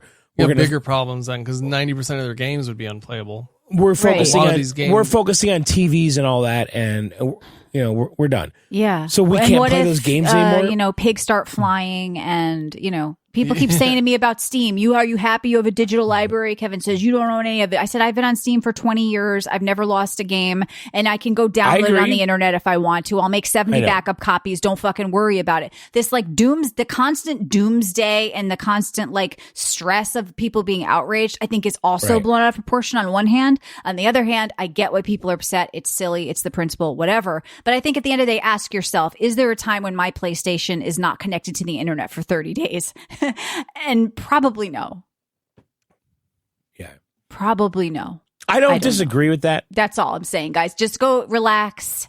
But don't boycott. Just play your Michelle, games or don't. Yeah, we've been doing this podcast for a very long time. Yeah. And I have noticed throughout the years that my retro game collection, N64, GameCube, whatever, that stuff will always work no matter what. Yeah, but that's not PlayStation's fault. That's the developer's fault. That's the culture's fault. Exactly. Yeah. The only games I have ever floppy lost, disks from the 80s that still work. So I have things that don't. The only things I have ever lost have been my physical media. I've tried to play CDs that had physical scratch. Like I have actually only ever lost physical media. You have more of a chance of your house burning down and losing physical media than Gabe buying Steam, Kevin, which you keep saying is going to happen. The chances of Microsoft buying Steam are a lot less than you having a fire. He says Gabe is, I'm sorry, Microsoft buying Valve. He keeps saying Microsoft is going to buy Valve. There is a less chance of that happening. For many years, yeah, but that's not going to happen. There's more of a chance that your house burns down and you lose your IKEA furniture with your dusty boxes. That's actually kind of realistic. Or water damage or degradation of the fucking disk. Not us losing our digital library. That is the most secure it can be when the EMP comes, okay, and I need a place to stay to play these retro games. I'll call you guys up. The EMP is going to take out the PlayStation, though, Michelle. The thing people go to is, what if there's an EMP?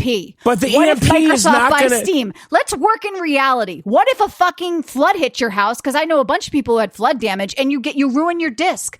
Physical media, you guys can hold on to it. The flood's not going to ruin the disc. But the EMP is not going to ruin the disc either. But the EMP is going to ruin the fucking hardware, the electronics. You know what I think is a bigger issue than this, and I think people should be more mad about something else as opposed to this whole PlayStation thing, is the games that are always online. The games that forced you to be always online, like Call of Duty. You can't even play the Diablo. campaign. You can't play new zombies without being online. Yeah, Meanwhile, Ryan, you here's used to the be thing. able to play offline zombies, offline campaign. Yep. And the only thing that was online was the multiplayer. So if it ever went down, servers went down, they want you online to you connect to their play- fucking shops in Diablo. They want you to go on and see the new cosmetics that have a 24-hour cooldown so you can buy a $60 skin. You want to be annoyed at somebody? Be annoyed at Blizzard.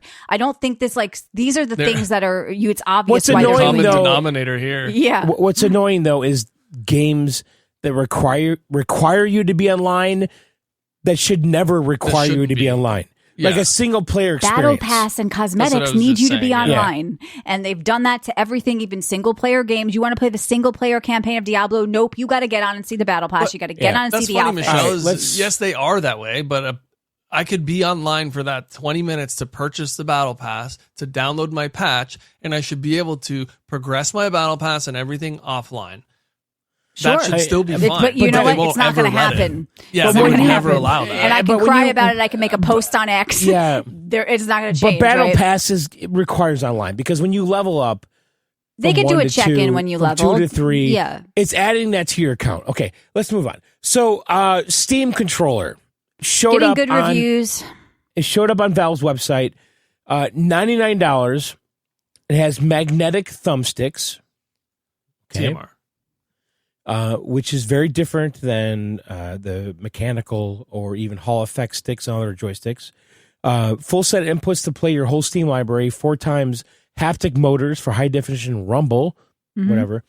It's got a 8.39 watt per hour battery, which gives you 35 plus hours of gameplay, and a Steam controller puck, which was shown in that Linus video, if you remember, Michelle. Yep. Which is a USB cable included, enables plug and play low latency wireless connection. It's basically like a receiver. So this is $99. Okay, now People that are saying it is expensive, I want to say that I read it's not from multiple people not that it's cheap expensive. compared to other controllers that have this technology. 100%. It's not. It's not. It's okay. Because It's I'm not controller expensive. clueless. Okay. It's not expensive. Okay. I disagree with all of that. Okay. The PS controller and the Xbox controller, the baseline controller is $100. Or Yeah, that's it's Canadian, not so expensive. Like $80, $90. Okay. Okay. But the problem, though, with this controller, at least so far, is that supposedly this controller will only work with Steam. You can't use it for PC Game Pass. You can't use it for other games outside of Steam. That's Well, you the can big run problem. games through Steam. You can add games to your Steam library. Sure, I understand. So the new Steam So it'll controller is a work. problem for PC Game Pass users. It has no built-in Windows driver. Okay, so you can only use it inside the Steam app. You'll Okay, be able to get a Windows driver, and you I can know just there's add gonna the be game to there's Steam. gonna be workarounds for sure with this, no doubt Yeah. about it. 100%, yeah. Somebody will find a solution, a driver. They're gonna upload it and It's- whatever. This is Yeah.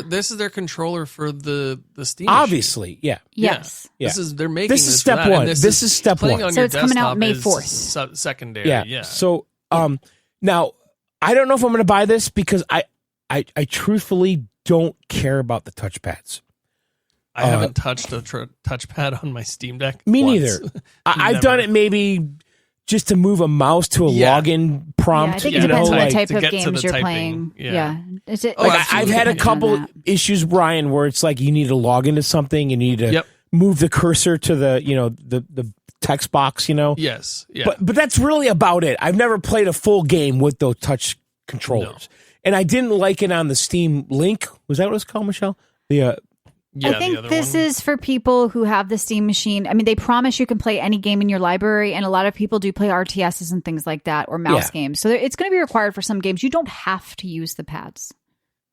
yeah, I understand. But I also think Yeah. when you do boot up your Steam game, it might not be configured to your thing. So people are going to have to do some tweaking and map the buttons correctly until I guess every game has a Steam profile for Which will that happen controller. fast though, because Yeah. listen, with the Steam Deck, what I've noticed is that the community is out of control with optimizing fucking Right. everything. They are. And when you launch the game, it usually loads the best version of Proton.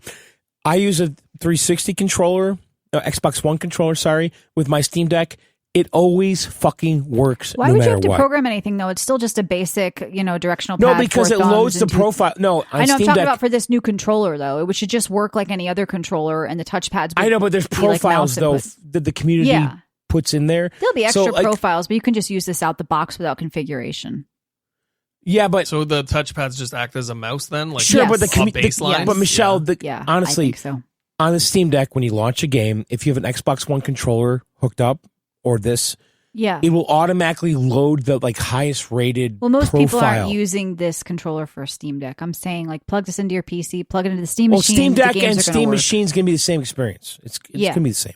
Well, the reason why it's out May 4th is because it doesn't have RAM in it, they said. So that'll be coming shortly Yeah, I later. know. Well, that's the thing. So I guess I bet this was supposed to be the Steam Machine launch date too, but they had to move it They back. couldn't do it. Well, supposedly the Steam Machine's going to be announced in like the next day. Is what I read today. It'd be nice. I'd like some information on it. Okay, so the Steam Machine page has maybe been updated on Valve. Maybe been? Is it? I don't know. Okay, I don't know either then. I read earlier today that they were going to be updating the page like in the next 4 hours. Okay. And I can't tell if it's updated, but it looks fresh to me. All right. Well, it looks looks fresher. Well, it matches what I see on the Steam controller page. Okay. I don't know. Well, look, we'll be following that news. We'll be back next week with Matt to talk about Saros. We'll update on the Steam Machine because I know we're all kind of curious about that. We're kind of going long here tonight, but it was a fun show. Thank you guys for joining us live on Twitch. If you want to find us during the week, head to videogameoutsiders.com. You can hit that red button. You can get bonus shows from John and I. We're doing a big Weeb Outsiders this week. I watched an anime that I actually really loved. So we'll be talking about that tomorrow, John. You can support us, hit the red button, get weekly bonus shows, 20-year back catalog in the player of your choice, and also support the show and keep it ad-free. We'll be back next week with Matt and his Bullet Hell Saros review. We'll ask Matt, is it a bullet hell? We'll see what he says. No, he won't even know he'll what we're never talking say about. Yeah, because you're going to message him and you're going to say, don't you dare say it's a bullet hell game on my show. No way. Matt doesn't even know what that is. Matt didn't know if he had a 4K TV. Matt didn't know what GPU he had. Leave Matt alone. Matt, we love Matt, but I'm just saying he's not going to be tossing out bullet hell. He'll be tossing out middle shelf. Yeah, we're going to find out if he's actually the flower next week. So if you're missing Matt, you want to come hang next week, come to twitch.tv/John and Michelle Live. And if you want to win games from us and loaded.com, you can head to our Discord on videogameoutsiders.com and check out loaded.com to save money on games. Honestly, people have been reaching out to me saying they've saved already hundreds of dollars buying games over there. Wow. So check them out too. Yeah, it adds up. You save like 10 to 20 every game, I think. No, I agree. I saved like $50 buying that top-down deck builder Returnal. It's a good site. I'm all about the gray market now. I'm all about PC gaming and keys, and I like it. All right, we're done. All right, guys. Thanks for listening and subbing and all that shit. Video Game Outsiders out. You're standing